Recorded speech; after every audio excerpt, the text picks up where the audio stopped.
Si la canne à sucre fait partie du patrimoine végétal de notre île, eh bien la vanille en est un autre symbole. Et là aussi, la recherche scientifique travaille en étroite collaboration avec les entreprises pour créer de nouveaux produits. C'est le cas au CIRAD à Saint-Pierre, où la société Vitrorun vient de commercialiser un plant de vanille Bourbon cultivé en laboratoire et transformé et commercialisé en objet déco à la fois design et bien vivant. Dans ces tubes, des plants de vanille planifolia, non savants de la vanille Bourbon.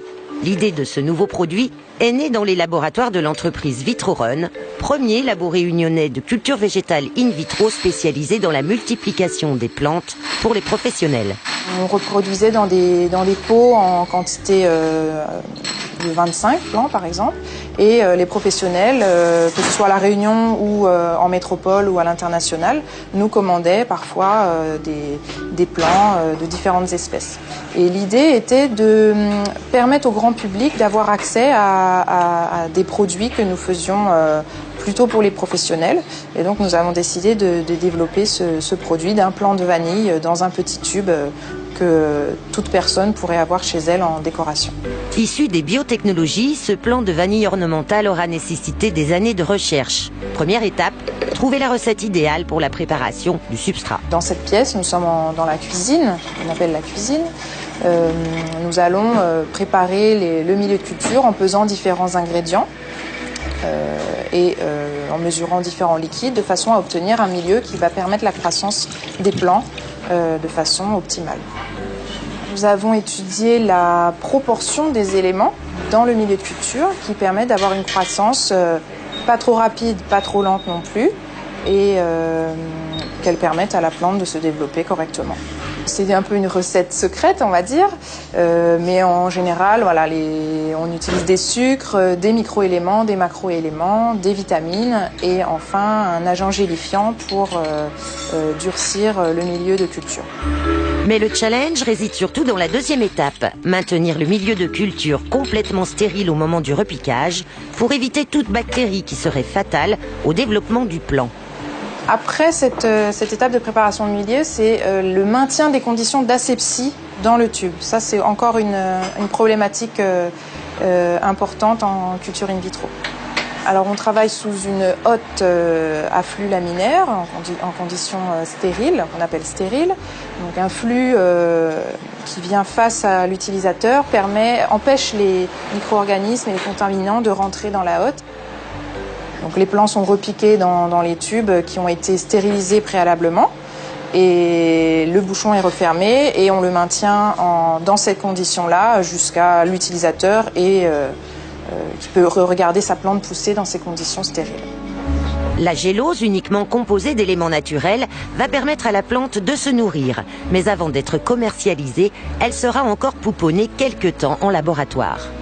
Ce petit plant va être laissé tranquille pendant 2-3 semaines, voire 1 mois, de façon à ce qu'il se développe donc sous une lumière contrôlée, dans une chambre qui a une température de 25 degrés.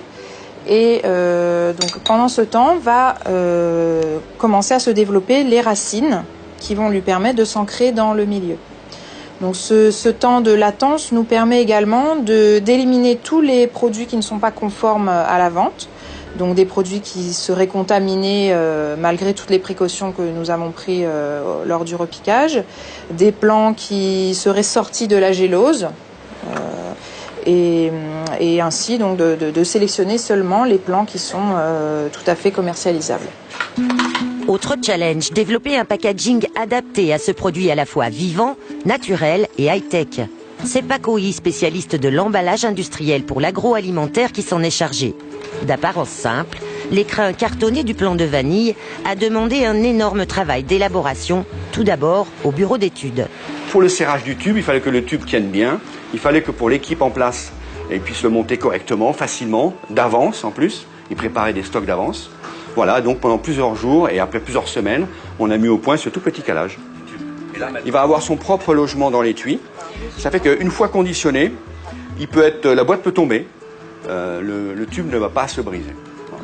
Donc dans un circuit de livraison classique, le tube sera en toute sécurité. Je fais quand même un petit essai pour vérifier une dernière fois. Celui-là est monté. vous plaît. On est sur un produit qui est assez haut de gamme, donc on a une exigence esthétique. Et puis au-delà de cette exigence esthétique, c'est un produit qui est quand même destiné à voyager majoritairement. La cible principale, c'est quand même les touristes.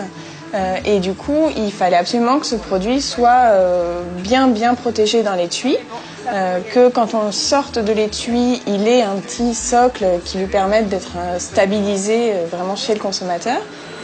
Connue pour le conditionnement industriel de gros volumes depuis 25 ans, l'entreprise Saint-Pierroise s'est diversifiée récemment dans la conception de présentoirs et de petites séries d'emballages spéciaux avec sa filiale Sud Concept PLV. Elle assure l'imprimerie et la découpe numérique dans cet atelier spécialisé. Un nouveau projet comme celui-là où le client vient avec son produit, une feuille blanche, quelques idées et le travail de collaboration, tous les échanges qu'on peut avoir au niveau technique, ça nous permet de rester quand même toujours dans une dynamique de développement et de recherche. Positionné comme un objet déco haut de gamme symbolique de la Réunion, le plan de vanille Bourbon est distribué depuis 1 an dans les boutiques des musées, les hôtels de luxe et chez les artisans fleuristes. On a commencé sur vraiment la vocation d'objets souvenirs dans un premier temps, donc destiné à nos visiteurs, aux voyageurs qui découvrent la Réunion pour des raisons professionnelles, personnelles. Et aujourd'hui, on est en train de travailler alors sur le côté diffusion de ce produit qui est vraiment une symbolique forte de l'île, donc que les habitants de l'île prennent l'habitude de faire partager ce produit avec leurs proches métropolitains ou pendant leur voyage à l'étranger, et également de toucher une clientèle plus locale afin que l'objet vraiment rentre dans les foyers, devienne un objet de décoration usuel, simple et auquel on pense systématiquement. Il lui suffira alors d'une température constante, d'un peu de lumière et de patience pour devenir une liane qui fleurira partout où elle sera plantée, comme le promet la devise inscrite sur son étui, une devise empruntée au blason de la Réunion.